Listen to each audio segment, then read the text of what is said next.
I'm Ashley Sandel. I am the Senior Director of Partnerships at the CFDA.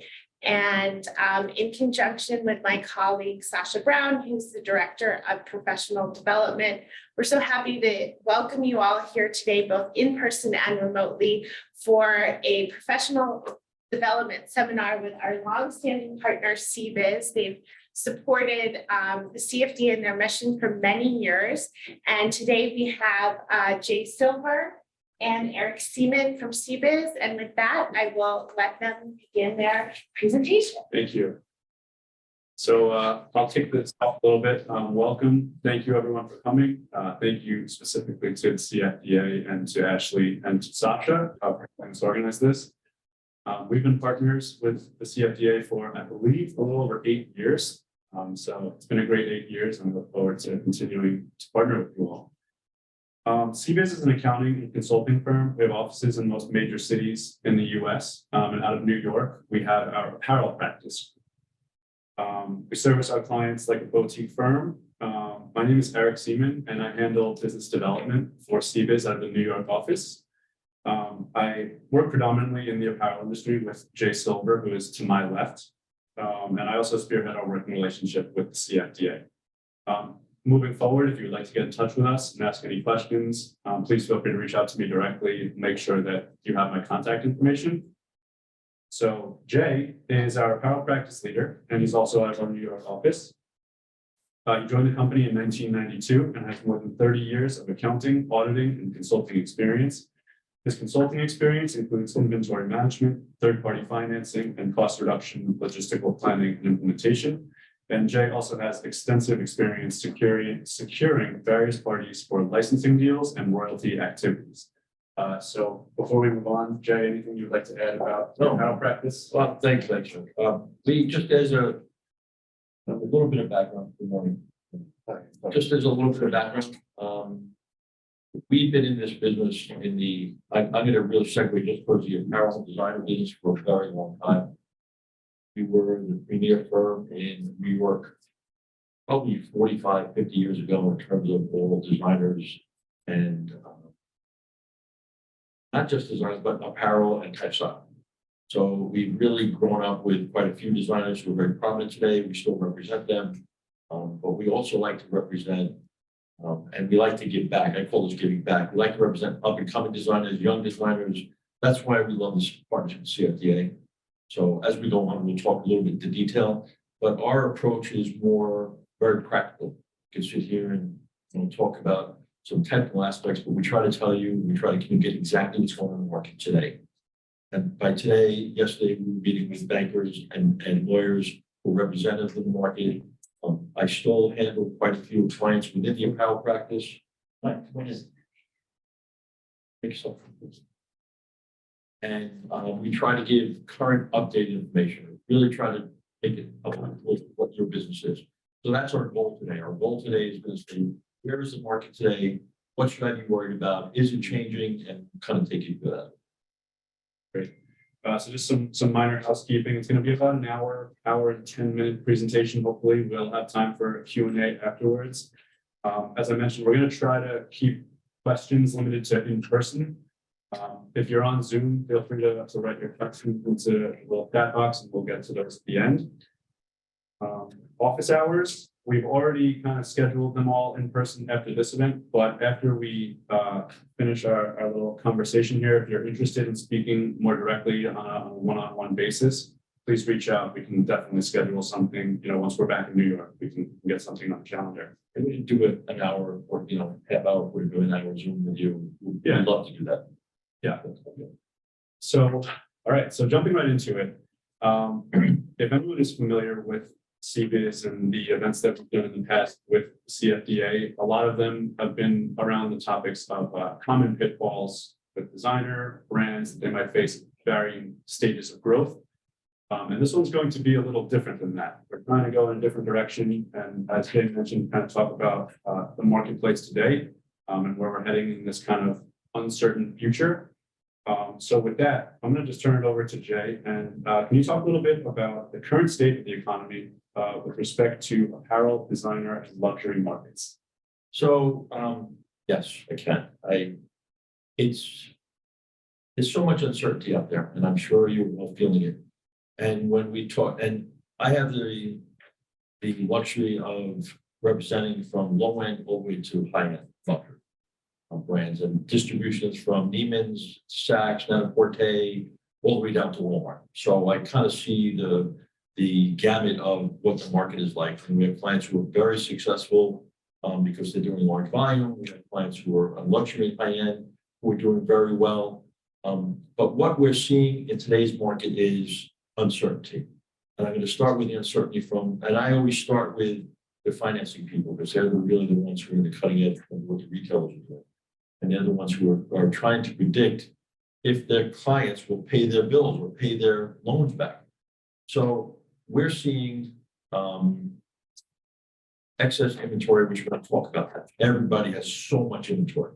And if you walk into the discounters like the TJ Maxx, you'll be surprised at the labels that are sitting out there being sold. And that just means there's excess inventory. All the brands that we have dealt with has excess inventory. They produce so much and the stores are holding back. They may not be taking orders in. They may be saying postponing orders, pushing out. All these are kind of signs of the future. And one of the things we want to talk about is how do you deal with that? How do you predict that? Because it's changing so quickly. How do you protect yourself? How do you sit there and say, well, I got to produce my orders and I'm shipping it in March, April, May. I got to go secure the piece goods and I got to go out and how much do I order? How much do I produce? Will I have excess inventory? And when it's on excess inventory, who am I going to unload it to? Because there are very few outlets now to sell your excess inventory. Hopefully you can do an e-com sale, on your e-com site, do flash sales if you have an e-com site, but there is less and less market for you to unload inventory. And then the guys who are taking the inventory, I say guys in sex fashion, who are taking excess inventory, they have so much availability out there and so much, an X amount of dollars, so they're picking and choosing who they can get. They can take the designers who are the proven sell-throughs as opposed to the unknown designers, even though they might be cool, but they just care about turning inventory. So it's really for the up and coming designers and the smaller, it's really important to manage your inventory and manage your expenditures, because if the market does turn, now people say I'm a naysayer, I see the market turning. I see the market really going back to a 2008, 2009 type of scenario where the market is going to shrink. Available spending is going to shrink. You'll see that, all the investment banks are laying off people, and I think that demographics talk a little bit about a change in terms of who's spending money and who's not. I'm very concerned about where the market's going. I'm very concerned about companies, and he's going to get into my famous saying, you have to tie the tent down and really strap it down for maybe a storm coming. I see the market as being very tenuous. Maybe not, but that's where I see it. I see the banks, the fact that they're concerned. Everybody said great 2022, 2023. I don't know, but our job is we don't want to get overexposed in 2023 where we can't make it to 2024. So that's really my goal. And I'm talking to my clients saying, you may do some great plans and, you may have all these great expenditures in September for the shows and what have you, but make that tentative because you have to cut it out because you have to survive the year. Let's talk about that. And we have tools to help you do that. But I'm generally pessimistic about the up and coming market. People disagree with me, but I just see it as a very difficult market. We're about to get very difficult. That's my personal opinion. I monitor with my clients e-commerce on a weekly basis. Talk about why we monitor and how we monitor. And I saw in January e-commerce dipping a little bit, and now it seems to be stabilizing. This is in the luxury designer side. It was dipping and now it seems stabilizing. People were over projecting this year, thinking the growth in 22 was going to be 23 was going to, have that 10, 12, 15, 20% growth. I can't see that. But, maybe I'm wrong, but I'm telling our clients to plan like it's going to be at least stable, or if you have the downturn, be prepared for it. Before we get into some of the details about retail and e-commerce, can you talk a little about the supply chain, both domestically and internationally? So, sure. We met yesterday with someone, and he threw something out, and he's really adept to the LA market. He said piece goods are kind of expensive now, and we all know why, because it costs of fuel. If they're European, it's more expensive to produce them. There is a lot of piece goods overseas. And this needs to be, and that overall, the expense of the piece goods and the cost is going to affect your margins, because if you say selling price and your piece goods are more expensive, it's going to obviously affect your margins. If you're doing work domestically, your labor costs may be going up because labor is going up. But the question really is, are you accounting for that supply chain differences? Last year, if you were importing, there were things with backlogs, you can get things from the port. Freight rates went through the roof. Freight rates have come down now, but labor has gone up, fuel has gone up. So it's a question of, you have to be really on top of your costs, and you have to make sure you relate your cost to your margins. I know this sounds really basic, but you can't believe how many people sit there and say, I designed this good, I need 3.2 yards of fabric here, and I'm going to buy the 300 rolls, and it was $4.95 a yard, and now it's $6.95 a yard. You have to factor that in, because that's going to affect your margin. And we all know this business is about pennies, it's about margin. So logistics and trucking is expensive. There aren't enough truckers out there, so trucking is expensive now. You bring it, if you guys, I'm guessing most people here are doing domestic. There may be some people on Zoom who are doing importing, but you have to be conscious of the cost. And I can't tell you how many clients we had who couldn't get goods in last year, and the goods were on order. The goods came in way after the season and are stuck with so much inventory. Now, if you're domestic, you're more in control of that, but they just weren't able to predict that. They weren't able to predict that they weren't going to get their goods and they were going to miss their delivery dates. And the stores, by the way, are looking for any excuse they can to postpone your order because they have too much inventory. And you just don't want them to be in a position where they cancel. Then you're stuck with the goods. Then you got to unload them. Then you're stuck with, if you're going to get maybe 50 cents on the dollar if you're lucky. So supply chain is a major issue. And that's going to go talk a little bit more about our inventory levels and how you maintain your inventory levels and be protective. In my mind, I'm really advocating get through 23, see where the market stabilizes, see if you can, keep the profitability the same, or if you have to reduce it, but cost cut appropriately, because I think that it's going to be a difficult time, and you have to really stay on top of your numbers. Again, it's coming from the accountant, but you really have to stay on top of your numbers. Well, on the topic of status of retailing, you talked a little bit about department stores and specialty stores. So I live in Florida part-time.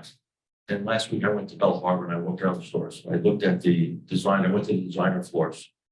And I saw the same 10, 15 designers on one side, but it was really scarce out on the floor. And it was not, you didn't see the brand new cutting edge designers. You saw the kind of state designers who've been there for the last couple of years. And I'm thinking to myself, well, and then there's intermix is a big problem. So people have trouble getting their goods into intermix.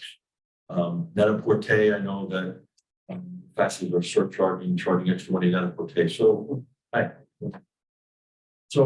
the retailers, I will tell you, if you're factory, I don't know how many people here are factory. I can't see on Zoom. You're a factory. When you sell your sequels at your own risk.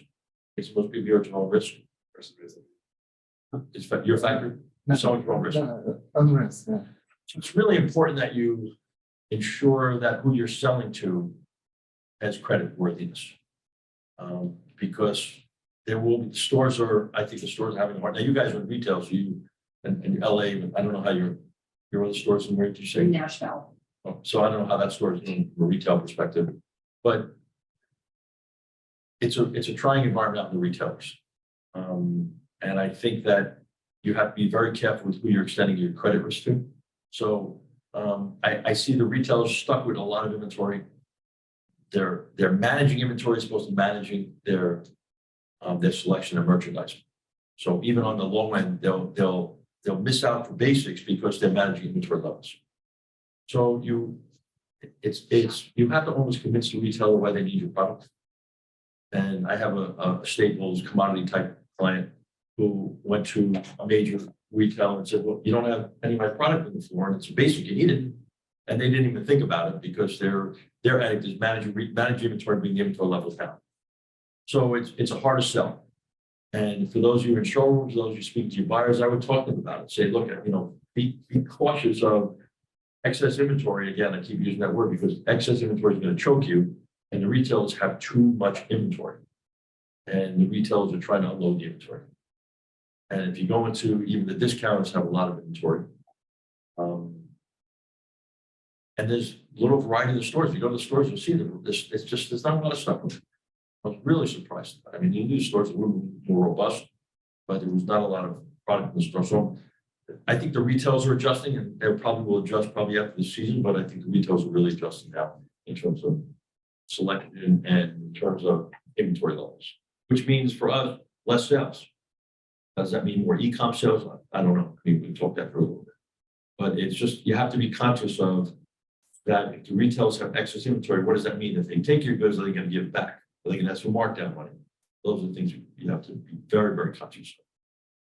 So I'm advocating less of a delivery. I know it sounds crazy, but less of a delivery, because if you get the stuff back, you get a markdown, you're going to make less money. Well, on that topic of excess inventory, is there anything you want to add regarding off-price distributions and types of channels? Well, you know, it's funny. I read an article yesterday. I know some of you guys remember Century 21. Do you remember Century? Yeah. I think they're coming back. Just read an article yesterday that I said from some guy from Phillips Van Meter said Century 21, welcome back. So we know the family that runs Century 21. They're out of New York. Maybe they're starting again, but there are fewer off-price vehicles like Century 21 that would take 10 pieces, 20 pieces. They would take, you know, kind of, specific specialty items. TJs of the world and Marmax's, they have their pick of goods because there's so much excess inventory. I mean, I have clients that we talked before you guys from the outerwear, clients in the outerwear. You can't believe how much stuff they have. And you can't believe how much stuff they have overseas. That just translates up and down. So I think the discounters have their choice of a lot of different goods and a lot of different labels. So it's going to be a tougher sell than it has been in the past. Well, sticking with inventory management, are there any strategies that you have on wholesale or retail e-commerce side before we move on to? Well, I would suggest on e-com that you monitor it literally weekly. And we can talk this, not this summer, but we advocate budgeting and budgeting almost a year in advance. So we do the annual budget, then we update it every 6 months, and then we monitor it every week. So I know that sounds laborious, but it enables us to react quickly. If you have a change in your projected e-com or your projected wholesale, and then you can schedule when you're going to, do a sample sale. You need to really monitor your e-com on a weekly basis to see how it's trending. And that ties into your inventory management. Too many people use their e-com to unload, which you guys, if you manage your sites, you realize that works sometimes, but you want fresh merchandise on your e-com. And you want to do flash sales sporadically because you don't want to you don't want to all of a sudden, maybe you're doing first line merchandise out in the retail, but then your e-com is an off price, and that may just throw your whole distribution, your brand identity. But we strongly suggest you monitor e-com from your budget. And if your e-com is trending down, you have to adjust your production and adjust your inventory levels. So I keep saying inventory is all about inventory. It's all about preserving cash. And, inventory is not, we use this expression, it's not fine wine. It doesn't get better with age. And the really successful companies turn their inventory. They dump it even early because it doesn't pay to keep inventory. The only people that work with inventory are some of the outerwear people. I don't mean to pick on you guys. Sometimes the outerwear can bring it back the next season because it basically just may be fashion. So you may not be able to bring it back next season. But even at the cost of carrying the inventory for a year, if you can turn that 2 or 3 times, that's profitability. So again, if you take anything away from here is minimize your inventory carry, limit your inventory, and liquidate your excess inventory out as quickly as possible. So if I were a designer, if I was someone in the audience, how should I, in addition to e-commerce inventory side of things, in addition to e-commerce, how should I prepare and continue monitoring the entire environment as a whole and how it relates to my business? So for any of you who have been to our seminars before, and we should probably do the seminar again, we have a whole tool that we use. It's a mathematical tool to monitor our operations. The operations literally break out sales and production and expenses and cash flow on a weekly basis. And finance people like to do things on a 13-week basis. I don't know how they got the 13 number, but it's quarterly. They like to do things on a 13-week basis. And we monitor sales and cash flow on a 13-week basis. We break out the sales between wholesale, retail, if we have our own retail stores, e-com, off-price, and when we're paying the PR person, when we're paying the model, when we're paying for the piece goods, when we're paying the contractors. We literally have it all broken out, and we monitor this on a weekly basis. And when you monitor it on a weekly basis and you start seeing the trending of what's happening, you can react a lot quicker. So, in the old days, used to sit with designers and say, well, you have no sales in December. December used to be, you really was. So why don't you do a cut up because you have excess piece goods? So do some t-shirts. I mean, just do something that generates some revenue in that period of time. But when you get this monthly or this weekly analysis, it forces you to really adjust your business quickly. So if all your fashion shows and photo shoots and whatever you're doing, the expenses are hitting in September and you're looking at February and you're seeing, well, my business is trending down, well, I can adjust for that. And maybe I have to cut back on that. Maybe I have to, instead of spending X amount of dollars on my presentation, I'll make the presentation smaller. I'll adjust by not using as many models, or I'll reduce my sampling expenses or things like that. So it just gives you a more hands-on approach, and you're monitoring what your profitability is all year long. You're monitoring your profitability and measuring what your profitability is. And by the end of the year, you're not waiting for your accountant to come in January and sit there and say how much money you made. You know in December how much money you made. You know where your cash flow is. And that translates to, if you're getting financed, we have a whole seminar about the financing aspect, you know where you're going to be and what your exposure is. And you know if you need to borrow, when you need to borrow money. So if you're going into production, like the Chinese New Year, but a lot of people had to get a lot of cash for buying goods for pre-Chinese New Year because you got to prepay. We plan for that.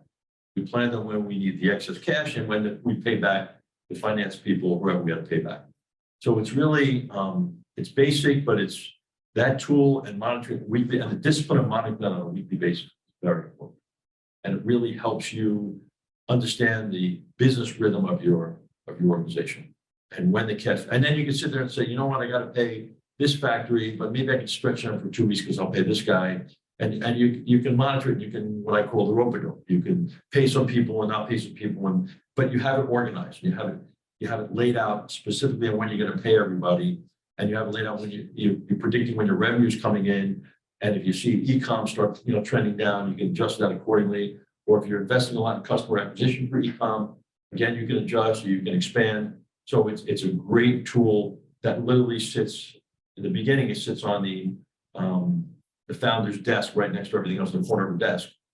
And then as the organization grows, as everyone's running the business, that's their key document to then monitor their business on a regular basis. We should probably reschedule. We do a whole seminar on how to do that. Definitely, yeah. Before we move on, we're going to shift gears a little bit. Is anyone in the room, if there's any questions on inventory management for 13-week cash flow mentioned? Okay. All right, so let's shift gears a little bit here, and I want to talk financing. So what are you seeing from the banks and the factors? Just credit checking in general, measuring your own risk. Well, obviously, the biggest question is your interest costs away. So my question is, interest rates have gone up, they've more than doubled. So a lot of our questions when we go to our clients is, your interest rates have doubled, so your expenses for interest have doubled. So what are you cutting to make your profitability? Because, again, as an accountant, you're sitting on, how are you going to make profitability? And as your interest costs increase, and traditionally apparel companies are low capitalized, you don't have a lot of money in the business, you're making money and reinvesting it. So you're borrowing. How do you cut? Do you cut your sampling costs? Do you cut personnel? Do you cut, what I call snap on the shoulder, the flowers, or what do you cut? So again, this process of this 13-week cash flow that we talked about will enable you to review that. But the factors in the banks They're all looking for business, but they're all a little bit tighter on credit, meaning that they're looking for more personal guarantees. They're looking for more money within the business. They're looking to extend the credit as less risky because they're concerned. And they're not granting credit to a lot of the retailers that you expect to. And the retailers that you're expecting, they're surcharging. So if you were selling to Saks, you get a surcharge from, let's say, Golden or CIT or Rosenball, they're surcharging. Again, it's eating into your margin. 1 to 2%, or the charge of 1 to 2% surcharge, and the piece goods are going up, and the freight costs are going up, and the shipping costs are going up. That's eating into your margin. These are the things that you need to, and again, it's fluid, so you always have to monitor that. But it's really important that you understand your costing and factoring in what the financing costs are. The factors are concerned that a lot of companies have excess inventory.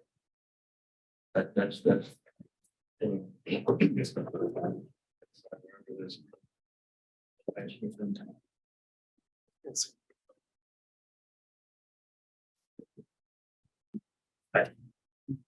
Factors are concerned that there's excess.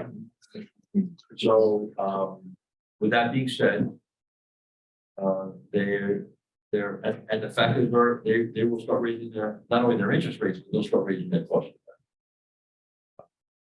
Banks, they're all looking to lend because there's plenty of money out there to lend, but they're really tight. So, again, if you're looking for financing, make sure you have the right advisor to help you, because that's kind of a slippery slope. You really need to understand. How to go out and do your factoring agreement or your bank line and make sure you have the right advisor to help you navigate through that. But they are concerned with credit. They're more concerned now than I've seen in the last couple of years, and they are very concerned about inventory loans. But if I'm not factored, is that something that I should be considering going into the new year, or what are some other options that are out there? Well,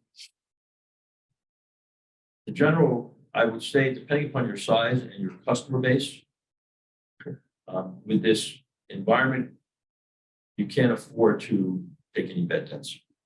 So if you're selling to customers now, if I use Saks, I can't imagine Saks having a problem. Saks would have a problem. They're going to pay off the factory before they pay off you.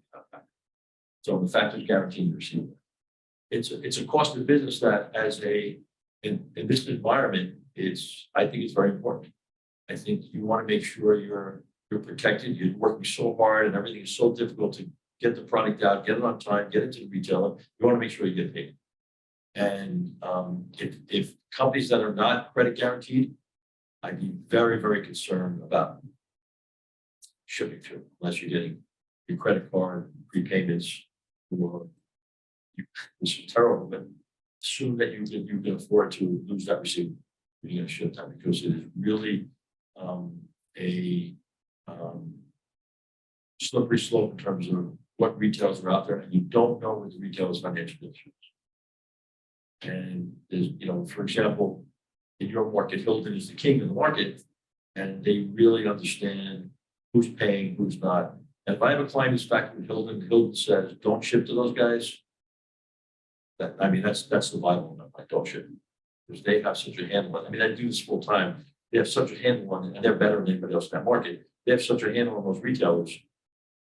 And if you would ship, and they go bust, you're not going to get them. And we're dealing with a couple of clients who are looking at, I guess it was the Neiman's bankruptcy, and they got offered 3 years ago 60% of the receivables. Now they're getting off like 3%. So you work so hard, you finally ship the goods, you're proud of the goods, they're out there, and all of a sudden the retail says, I'm not going to pay you. You're sitting 3 years, hopefully you get some money. So I would advocate more factoring now. There's not Hilton, there's Rosenball, there's Merchants, there's the CIT, the Wells, the bigger, but I would advocate, if you can and you have enough size, to have your receivables guaranteed, but you need a professional to take you through that. That's not an easy task either. It's also slow. You need someone who understands factoring and provides you for factoring. I can't tell you how many factoring units we've looked at, and we've had issues, and we did with you guys. How many have issues, and you can navigate that. Navigate you guys through that. or any competent accountant who understands factoring can navigate. That understands factoring is the. You have to understand, and you need a lawyer, by the way. It's not really what you need, an accountant and lawyer who understand factoring. Because if you have a lawyer who doesn't understand factoring, it's just going to cost you a fortune legal fees. There are, maybe 10 lawyers or 20 lawyers who can do that, and we can always give recommendations, but you need someone who really can understand how the factoring contracts work. So something that we haven't really touched on yet, I was curious if you're seeing anything in the warehousing side of things or any changes. The warehousing market is very different from the West Coast and East Coast. The warehousing market here in the West Coast is robust because of the goods coming in from China, and you don't have to mainland bridge it over to the East Coast. And warehousing now is very expensive, and very few warehouses do e-commerce well. That's the number one complaint we hear, is that e-commerce from third-party warehouses are a problem because they're messy. The biggest issue also returns. Get returns back from the e-com, and they can't process returns quickly enough. That was a function of labor. There's not enough labor out there to process the e-com. But it's interesting, the last week or two, I've been talking to people in the warehouse market, and they see a lot of warehouse. So I don't know if you're in the news, you see Amazon is shrinking in their warehousing. They overbuilt, and there's, on the East Coast, going down south, there are millions of warehouses all over the place.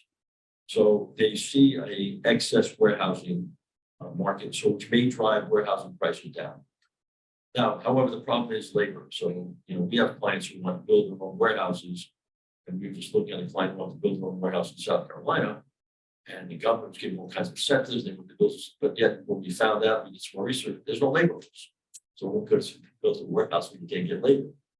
So you really, it's on wholesale, and it's very difficult sometimes to have the same warehouse in wholesale and e-com, because it's two different disciplines. Some of the sophisticated warehouse would do that. But I do think that not this year, but probably the year warehouse prices may come down, and the availability of warehousing there's going to be a glut. And for those of you who are shipping on your own, which, a lot of entrepreneurs going out, you're probably designing and shipping on, we were chatting before, you're probably boxing at night. That's awesome. Right. And we have quite a few clients who are doing that. They come to a point in time where hopefully they come to a point in time you're growing, you can't do it anymore. You can't sustain. So third-party warehousing is an alternative, and you have to be careful.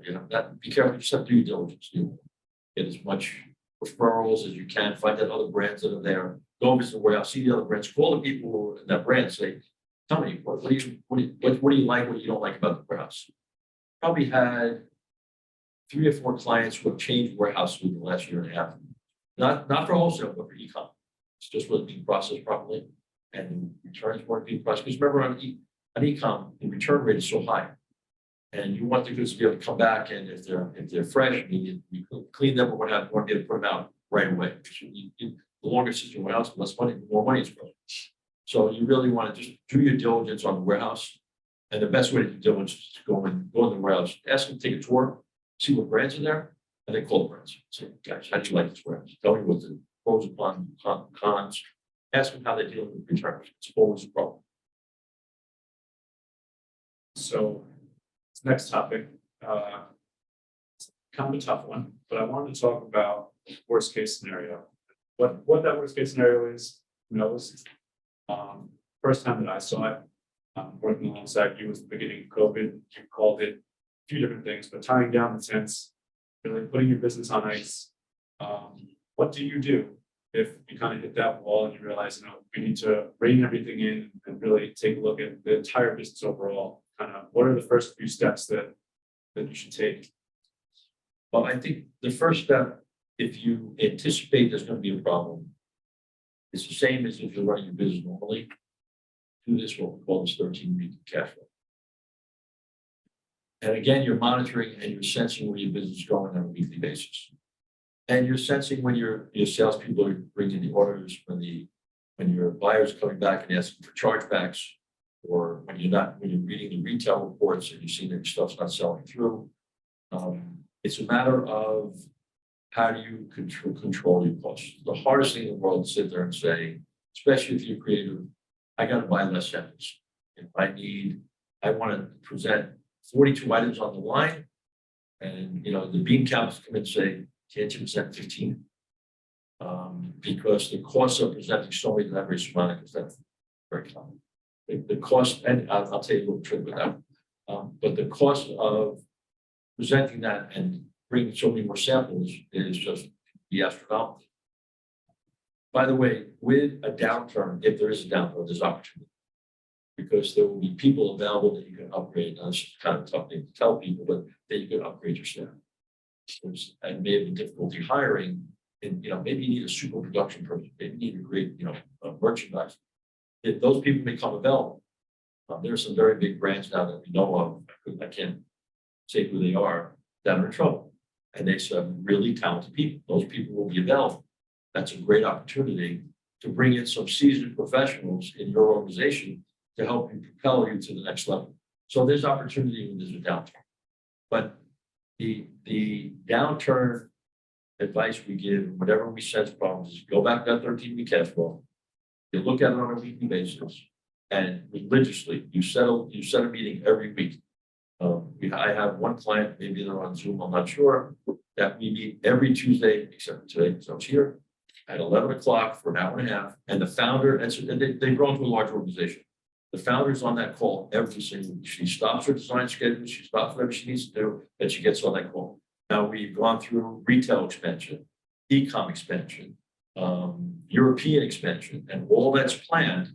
And she started, as a small business, and it's grown, but it's been planned. Yeah, she started, well, New York, yeah. But it's been planned. But everything is planned out, and everything is, and it's all based on as we monitor sales on a weekly basis, because it's the cash flow that comes in, it's the sale. So tying down the tent is, you may have to let people go, you may have to cut your sampling, you may have to pay less for flowers and all that kind of good stuff. And it's the idea of just get to the other side, just get through the storm.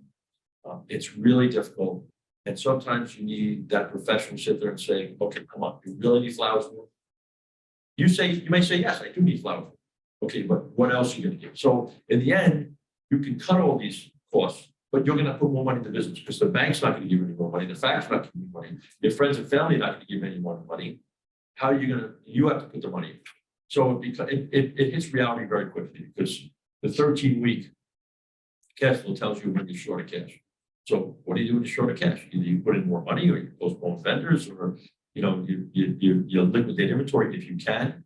And my concern is the liquidation of inventory will be problematic. So it's really being conservative. Now, I may be totally wrong. I may be totally, off base here, and also business can pick up in, May, June, or what have you. Then you gear up. It's always easy to gear up. It's always easy to call the photographer and say, okay, I need that photographer to come back in, or I need those specific models come in. It's a lot harder to have it all committed than just say, I got to cut it. And it's always easy to buy more samples, fabric. So it's really cautious, and it's to get to the other side. And when I remember we had this conversation in COVID, I was just, let's just get through this. The first COVID first hit, I think we were on CFDA members quite a bit. And we were going through the 13-week cash flows, get to the other side, plan out your business and see the cash flows coming in and you got to know, I need X amount of dollars. I got to pay this contract such and such. Make sure the cash is available because you may be paying one vendor. You say, oh, you don't get a hold of that vendor because I got to get my contract. I got to get my goods. So it's really a matter of planning your cash flow and understanding when and how you will make your disbursements. Because in the end, it's either you're going to lose money, you have to put money in, or something's. And it's unfortunate we've had a couple of clients who had to sell their business, sell their label, which is another whole discussion we can have because they couldn't. They had no money. What are they going to do? They have to pay vendors. They have to pay payroll. So it's really being cautious and conservative. And if you're doing a retail expansion or you're doing a customer acquisition, just make sure you get a return on that investment. Retail expansions, if like if you're in retail, people some of you who do retail stores, you can open up a store for 25, 50, 100 million, 3 million, 6 million. I mean, the sky's the limit in terms of stores, retail. So it's a question of what's your return on investment? If it's a marketing expense, what kind of return are you going to get from your e-com and your retailing, and is propelling your brand? Or is it ego? Big question is, designers love retail stores. They love to see the name of that retail store. By the way, real good wholesaler can blow out a retail store performance, but that's me as an accountant. I mean, looking at merch, but that doesn't mean the merchandising aspect and the branding aspect. But just be real careful and plan it out. There are ways that you can finance retail expansion, but you still have to pay that monthly bill and pay it back. So you have to make sure, if you get a loan to build out your retail stores, you still have to make sure your store is going to generate enough cash flow and pay back the loans. Because you're personally guaranteeing it. You need to go out financing in person guarantee. So the risk is always going to be on you. So it's just be really conservative. And if you start scaling down, you're not scaling down or cutting your costs to go forward, then that could mean you have excess people. A lot of people hiring people and they thought that they need this person. Maybe you have to cut payroll. You can always hire back. I know it's cold, that's hard, but that's business. Because in the end, it's going to come out of your pocket. Nowhere else is going to come from your pocket or your brand. Well, let's stick with the retail expansion a little bit. This is just a question that I'm curious about. So let's say that I wanted to expand into retail or maybe do a pop-up shop at some point this year or in the coming months. What are the pros and cons that would come to that? I have never really, and pop-ups, I don't really believe there's a lot of profitability in pop-ups. By the time you get the store set up, I don't really think you make a lot of money in pop-ups. Maybe if you're doing, I've had clients who've done pop-ups and have done just an end of season. I have clients who've done pop-ups strategically, will do a Miami pop-up or London pop-up or something that they can make a presence. I think it's a marketing tool. You may make some money marginally. You got to remember, you got to staff it, you got to monitor it, and you got the compliance respects, compliance aspects of tax returns, all that kind of stuff. And how much you're going to do for that short period of time, and what's your gross margin, how much you're going to generate. So you have to decide. Now, I look at things from a financial standpoint, not from a marketing and brand awareness standpoint. So pop-ups are, you may want to also experiment a pop-up in certain locations, see if it's good for you retail going forward. So you may decide to go to Austin and say, that market. But you may decide to go to Austin, do a pop-up there, and look at all this foot traffic. It makes sense for me to do a store. We've had a lot of clients who are doing Miami lately, that whole design center, and they've decided they want to do retail. They want to put retail stores in Miami because they've gotten good traffic in Miami. That's a different market. It's a South American market. It's a lot of money coming down there to find that shop. I don't understand the LA market at all. I drive around and I see different, see some real high-end retailing, and then I'll see next to it, I'll see top high-end, and I don't really understand it. But I guess, it has a rhyme or reason to it, so you really need to understand the place where you're going. In New York, I understand the retail market, I think, a little bit better. There's Soho, and there's Melbourne, there's the Lower East Side now, it's hot, it's cool, and there are different places. Not many people going to Madison Avenue anymore because it's too expensive. So that market I get it because my clients, I tell me they want stores. But you really need to understand the market and do a cash flow projection and see how much you're going to need in revenue and sales per square foot to maintain the store. And if it's going to be profitable, you always want to be profitable, and ensure that you can get a return on investment, unless you want it for brand builders or people who build palaces, palatial, retailers, because it's part of their brand and it expands their wholesale business, expands their e-com business. So that's the creative part that you as founders or owners or executives have to sit and think about. If I open up this pop-up or I open up this retail and my name is there, this represents me, what will that do for my overall brand and what will it do for my sales? And we have one client that is phenomenally successful in opening up retail stores in different locations because they have their own, it's very unique in their own the way they do that. And they just have it down. They go into a location, they'll go to London, they'll go, they're here in LA, they'll go to New York, and they build out these stores. They're really cool, they're really fun, and they immediately take off and they get great press. So for them, it works. And they keep their build outs pretty, they're pretty reasonable in terms of their build outs. And it's formulaic. So they have the formula down, they have the footprint down, and they understand it. But pop-ups are a great way for you to see if the demographics of that city work for you.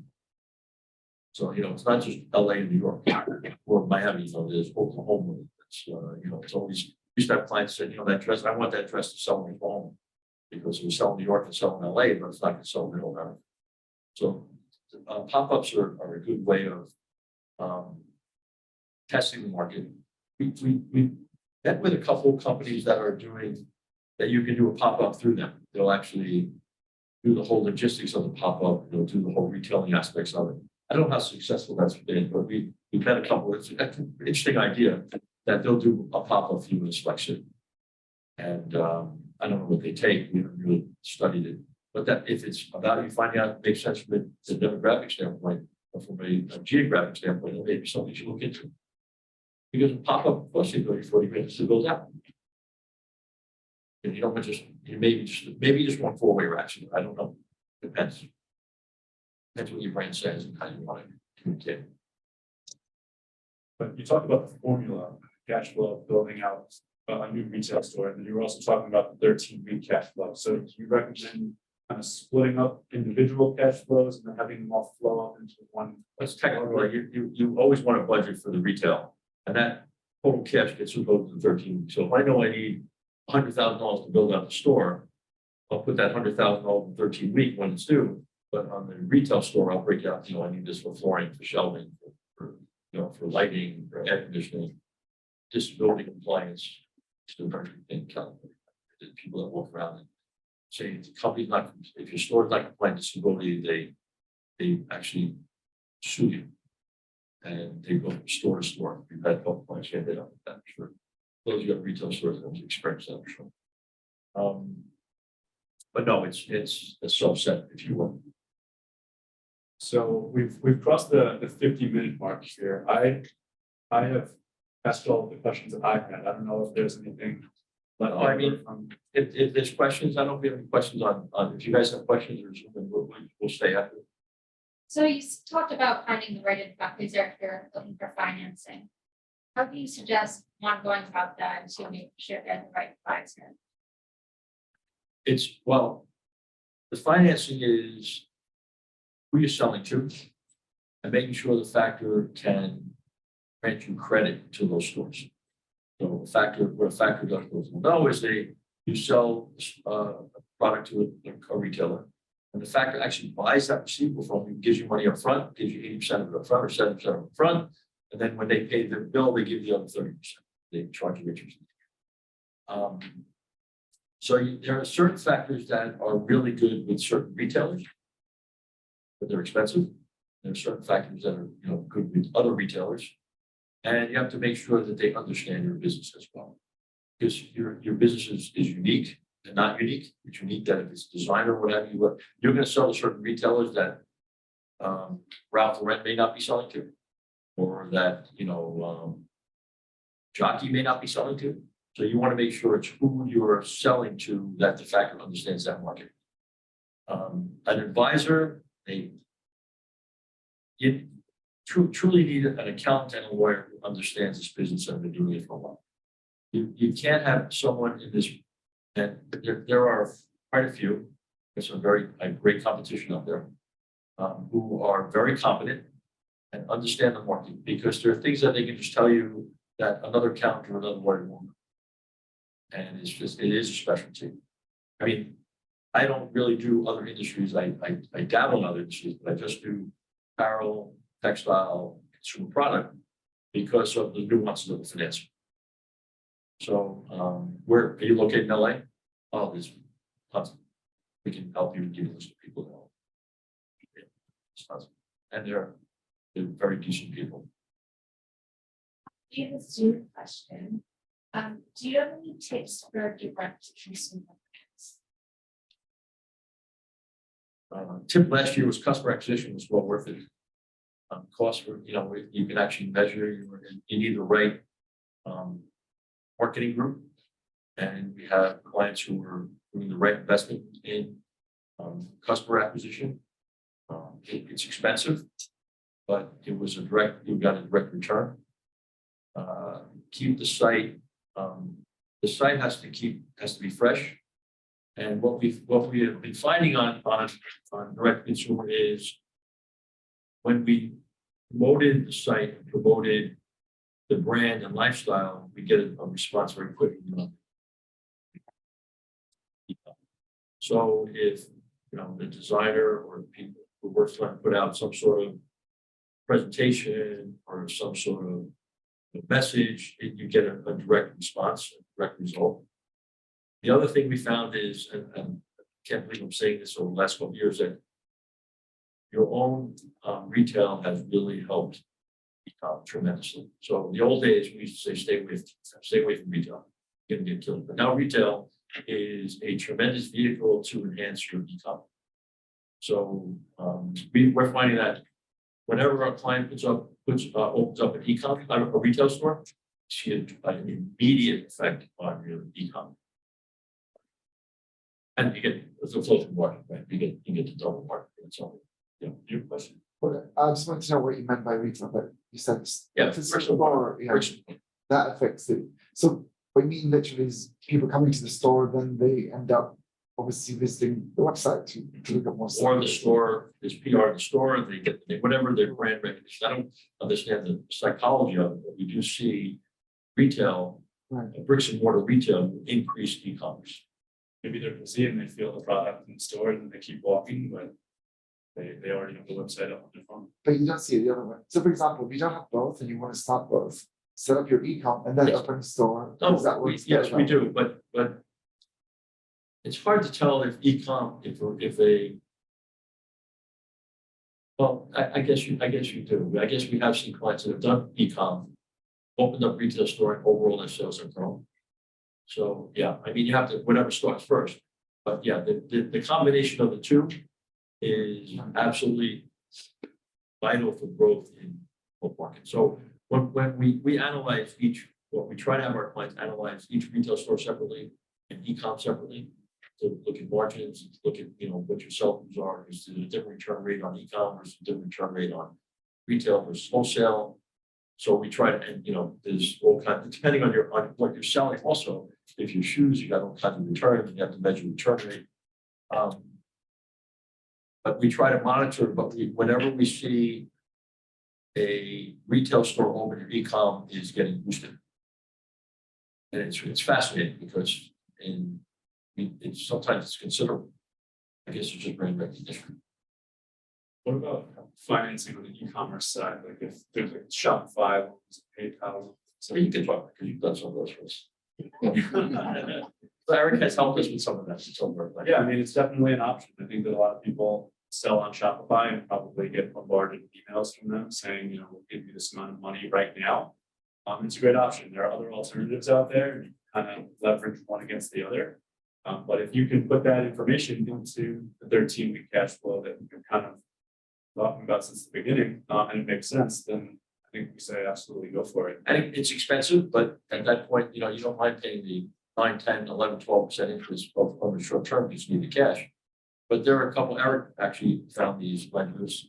Not Shopify will do it. American Express, by the way, if you are selling on e-com, you have to leave your store and you have a history of American Express will lend you money based upon your sales history. There's a couple they've been around for a year or two, who actually forward you money and take a percentage of your e-com sales going forward. So they'll take like 20 or 30% of your sales going forward. So they'll give you $100,000 now, and for the next 12 weeks, they'll take 20% of your e-com sales to pay back the loan. That could be, and you have to really calculate with the expense. We have probably 2 or 3 finance companies that are doing that. It's expensive. It can run 12, sometimes 12 to 13%. Shopify, I think I did the calculation, was about 12.5%. Yeah. So it was expensive. But, you know, it's not as expensive as credit card debt, for some people advancing on their credit card. Cheaper than, I mean, so cheaper to get friends and family, although the young's at the table with friends and family get yelled at. So, it's an alternative. That's maybe not long term. Well, definitely, it's not a sustainable way to grow your business because it's too expensive. What a lot of people do for that is they have to prepay production for a season and they just don't have the cash flow, so they'll take the short-term loan. But again, it's going to go back to make sure your margins can support these type of expenses. Too many people set selling price and then figure out what it costs to make the goods. And that's a big mistake because if your margin's not there, you're not going to cover all your costs. And I represented some very well-known designers. And it was really hard to get them to change it. But this, you know, I know that has to sell for $299. $299, that's going to go out the door, whatever the number. This person has to be a retailer and a wholesale. And you know, we end up get a 35% margin in. We get killed on. You have returns and expenses. So it's again, it's all back to making sure your margins are right, make sure you know how to calculate your margins. And if you don't, make sure you have that trusted professional who can tell you how to calculate. We spend a lot of time educating our clients how to do gross profits. Because it's absolutely critical in your business. It's how you make money. And how you initially, it's not the topic, but what your initial gross profit is versus what your ending gross profit. So when you first price your garment and it comes out at 35 or 40% margin, after you have the financing costs, after all the sampling costs, after you have returns, after the warehouse, may not make any money. So that's why we're always advocating higher gross profit and understand what gross profit is. And sometimes that's okay, but know your loss leaders. Questions out there? What dollar amount usually defined as like the luxury? But So you say like luxury retailer, what dollar amount for an item is luxury? one of the things I'm really bad at is I don't know anything about gold. I know nothing. It's usually how I dress. I know nothing. I don't know product. I don't know. I usually go by retailers. Mhm. So if it's selling at Eamon's or Net-a-Porter or Saks or Bergdorf's, I know it's that level, and then selling at, you know, Elks or Walmart is that level. But I couldn't even tell you. I mean, it could probably be, you know, we were just at a meeting or something, the number one item from Tiffany's was like $120 or something. Were you with me at that? No, it's good. So, you know, so, and that, I'm guessing you were Tiffany's is luxury. Mhm. But it's just, I couldn't even tell you. I think it's brand. I think it's they perceive a brand. Okay. I'm sure that any designer can probably shoot for that. I think I usually go by, well, price points, demographics, but really who they're selling to. I have another question, comment while everyone else is formulating their next questions. Could you talk a little bit about, and again, maybe in this kind of quote uncertain economy, maybe it's not the best time to do this, but the transition to personal staff, professional staff, where maybe kind of a tough conversation, well, let's say your best friend is your CFO, and maybe they've been kind of out inexperienced in the role to the point where the company has grown good. So how do you? So I got big trouble with this. It was a seminar like this, and I talked about, I commented about your best friend. You started the business was helping you do all the different tasks, and your business grows to a point where you got to say that best friend is not competent in that area. You got to bring in professionals, and the person who hired me for that client was the best friend, and 5 years later. So, but as your business grows, you're going to need expertise. And if you're the creative side, and the one thing that you don't compromise is your taste level and your brand and the message, but the business operational aspects of it, you want to bring in the best people you can afford it. So if you can, if you know you're doing the production and you're sitting there saying, which is the hardest hire in the world to get a good production person.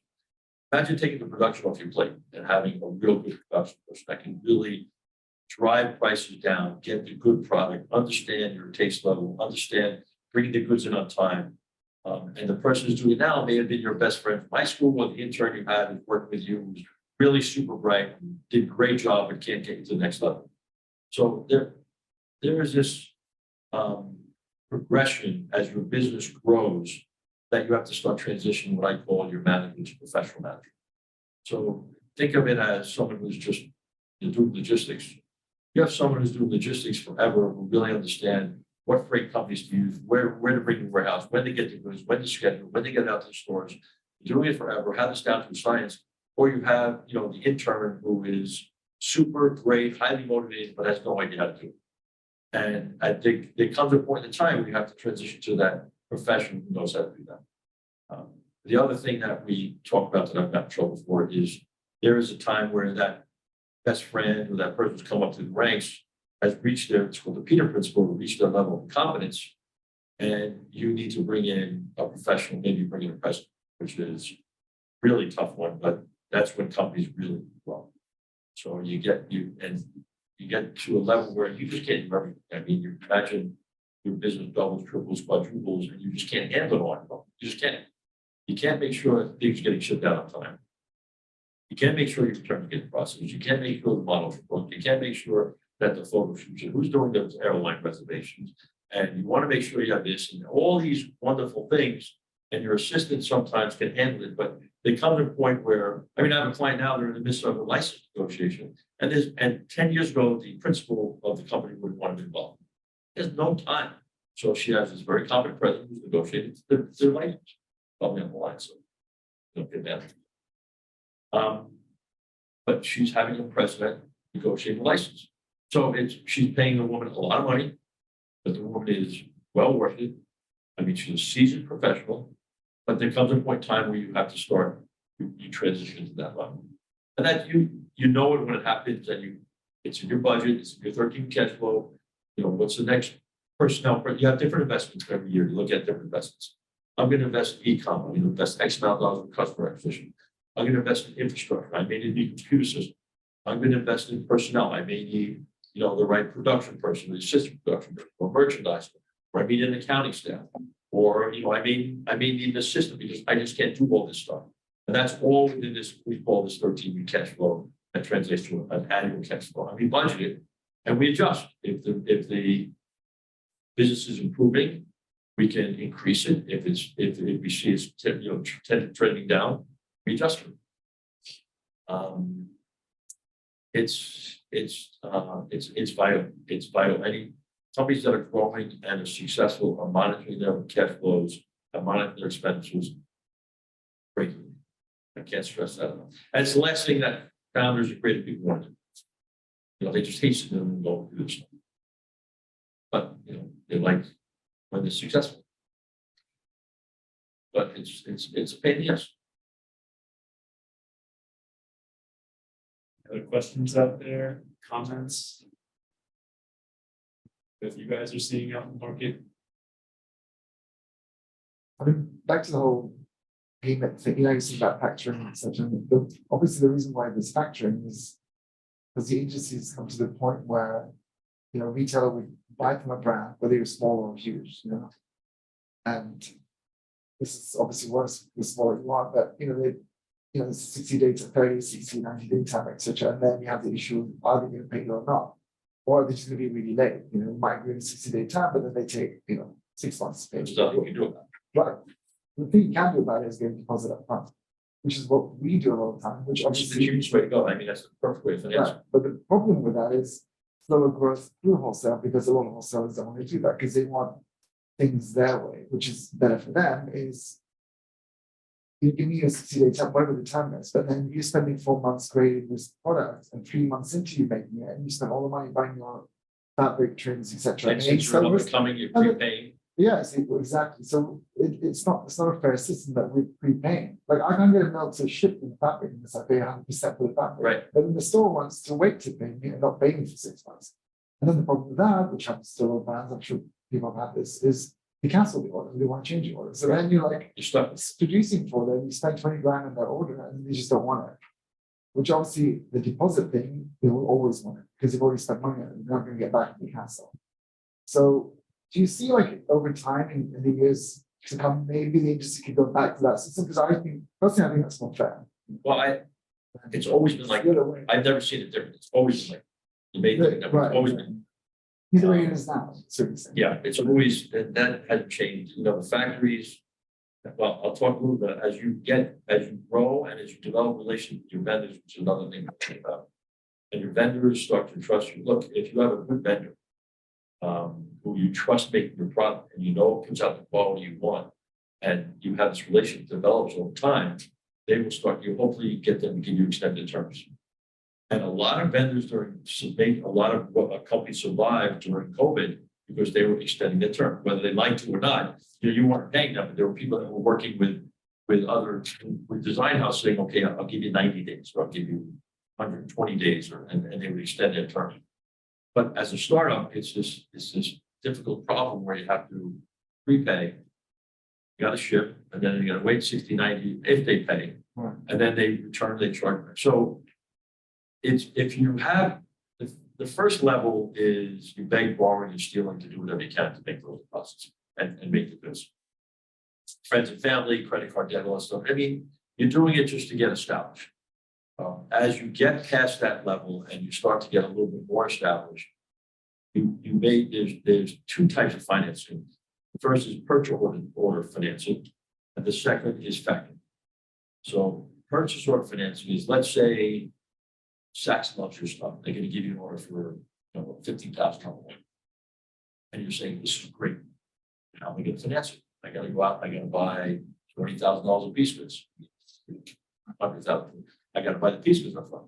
There are companies out there that once they confirm the order, now they're expensive, but once they confirm the order, they'll give you that money up front, the $20,000 to buy the piece goods. And when you ship it, it will be factored and they'll get paid first.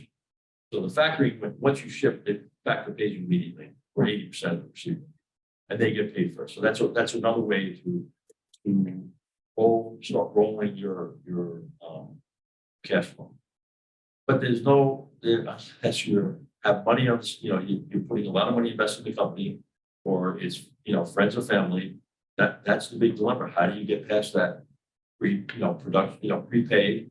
You beg, borrow, stealing. The difference today is a little easier today. It's hard because people are doing e-com. Remember, e-com, you get paid right away. Right. So that's changing the landscape a bit. And you get it for retail. Right. If you have your meat. Right. But you get they sell them, you get paid within a day or two. Right. As opposed to wholesale. That's why a lot of these upcoming brands are doing, starting out from e-com. But there's no magic bullet for that. That's a tough one. And I'm guessing some of the people in the room have that issue also. That, how do I prepay when I ship, and then what do I do if they cancel? That's why once you get the order, that's why I'm such a strong advocate for factoring. And we are blessed with some really specialty factors in our industry. They're expensive, but they're really good at what they do. And if they say ship, you can ship, and you'll get paid. Junior, I have a question as we're in fashion week and market. Should we be talking to building some factor about You should be talking to them all the time. They're really good at what they do. They're really intuitive in the market. And you sit there and say, you know what, that import they just came in, what do you think? There should, they'll be fine with what they do, surcharge, but you can just say, this Tootsie's is great because when I ship them.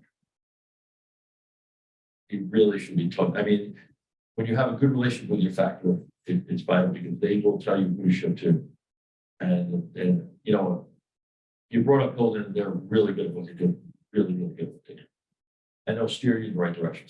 So, why don't you go speak? What they would good is they'll recommend even showrooms sometimes for people. They just know the market really. In terms of fact, they probably know your market better than anyone else. And they're just easy to work with. They're expensive, but they're easy to work with.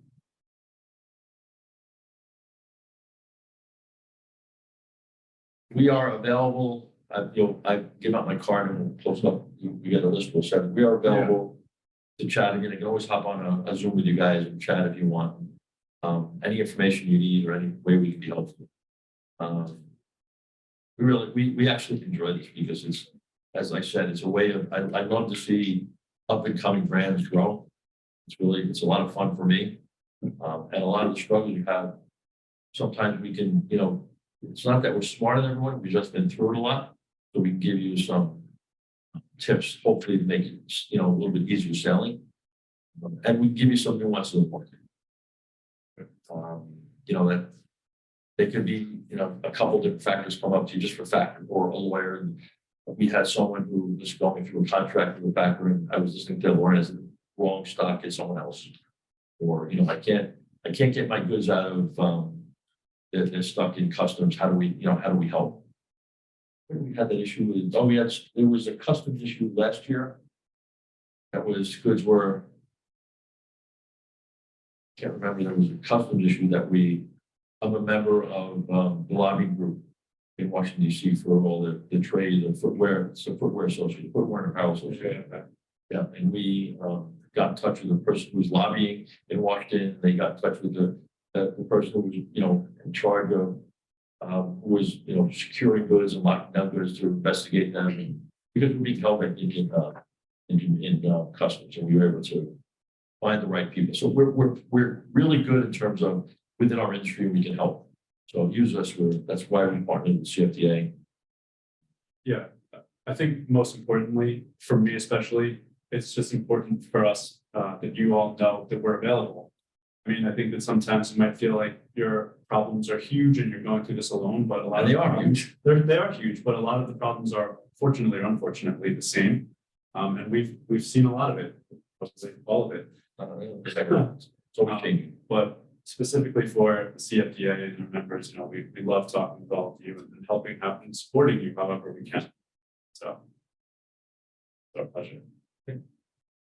Great. Right, so at that, I guess we'll wrap up. We gotta eat this food because Yeah. Please eat some food. Thank you for joining on Zoom also. I know there's still some people. we can't see who was there. Yeah, not sure who's there, but again, we are available. We can be in touch moving forward. I'll make sure that everyone here is on any type of distribution lists or emails with, relevant information to make sure everyone stays up to date. And if there's enough people interested, maybe we can kind of pull that, and we'll be glad to do another CFDA presentation via Zoom on that 13-week cash flow and how we do that. It's an absolutely invaluable tool, absolutely invaluable. Yeah. It's not that hard. And who's ever doing your bookkeeping can probably help you with it. They should be on the call. Yeah, they should be on the call. We'll be glad to take you through that. And we have a whole presentation on that. It's probably an hour or more.